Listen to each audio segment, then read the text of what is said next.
Okay, so today I'm going to install Windows 11 Enterprise LTSC. Now the reason for that is I failed to install Linux on my laptop. Well, I installed it, but it kept freezing. So I've tried different distros on there, but it kept freezing. So I've deduced that it's the Vega graphics on that laptop does not want to play nice with Linux. So I just gave up on that after months of trying different distros. Fedora, Arch, Mint, it's different distros.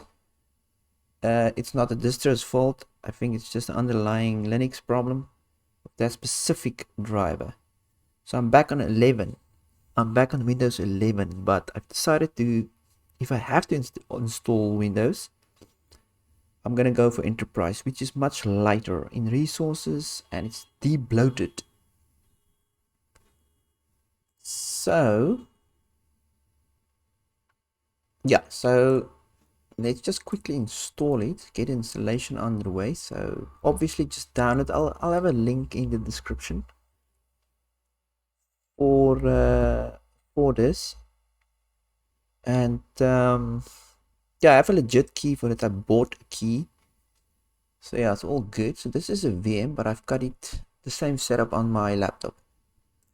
So once you boot up,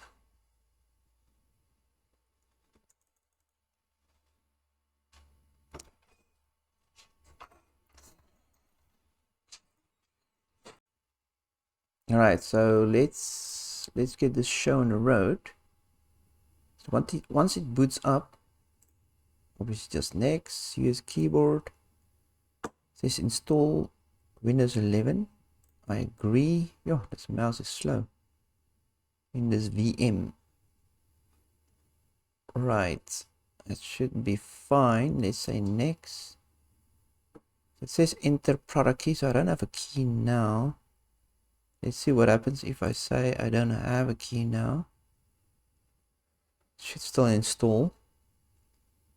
Right, Enterprise LTSC IoT is for Internet of Things devices like kiosks and what can I say, bank tellers. What do you call those machines outside? Anyway, it's for very light operation, very stripped down.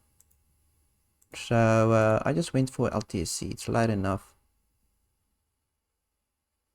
Yeah, so let's choose that one.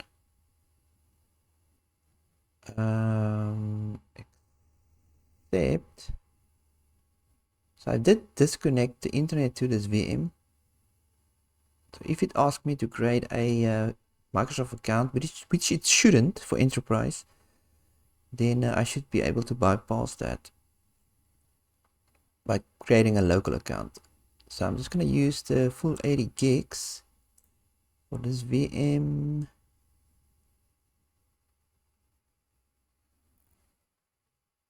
Alright, that keep nothing, yes, install.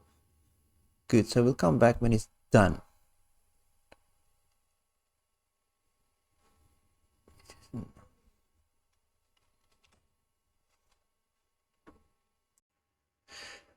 Right, so United States, yes. Oop, yes. Let's see what it will. Keyboard, United States. What is this? Skip that. So if you do this with Rufus, which most people will because they will install it on their computers, then you can set it up in Rufus to skip all the steps, which is great. I did that and I just started the installation, and when I came back, I was in the desktop. So yeah. Okay, so here you say I don't have internet. Okay, couldn't find a connection. Who's going to use this? I'm just gonna type in your name there. Oh, is the keyboard not working now? Oh, come on. Seriously? Oh, there it goes. So it's a bit slow. Ooh.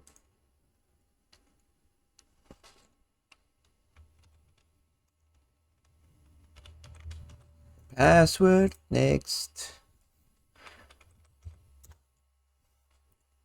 And then there's annoying security questions that you can't bypass, except if you use Rufus. Ugh, this is so stupid.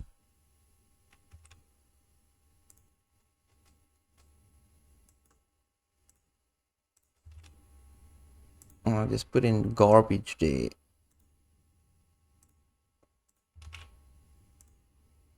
Okay.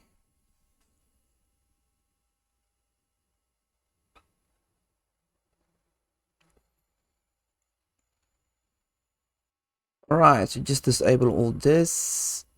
So in Rufus, this will all be disabled, skipped, which is so cool. Your mouse, so what's wrong with the mouse? Let's go, let's go. Okay, so it's gonna set up things now, so we'll come back and sort that out. Okay, it's all booted up and installed. So this is Enterprise, and yeah, pretty light. So let's just get to it. So go to PowerShell, go PowerShell, run as admin. So let's get Winget installed. Okay, so let's install Winget. Put that PowerShell script in there, or the file, my script file, and run it. So you have to use the bypass execution policy to just bypass the block once. So if you close this, it will reinitiate the block again. So the bypass is just there by default on Enterprise to block all scripts from running, and that bypasses it just for this purpose. Yeah, and now it will download all the dependencies and all the stuff that it needs to install on Winget, to get Winget to install. And that's it. So we'll come back when this is done.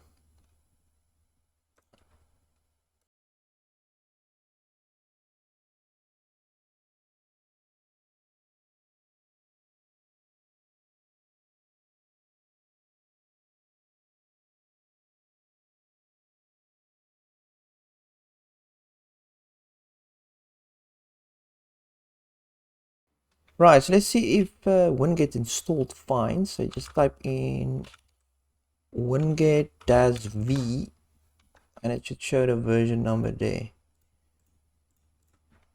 So it's definitely installed, yeah. So yeah, that's how you install Winget on Windows 11 Enterprise LTSC. Good.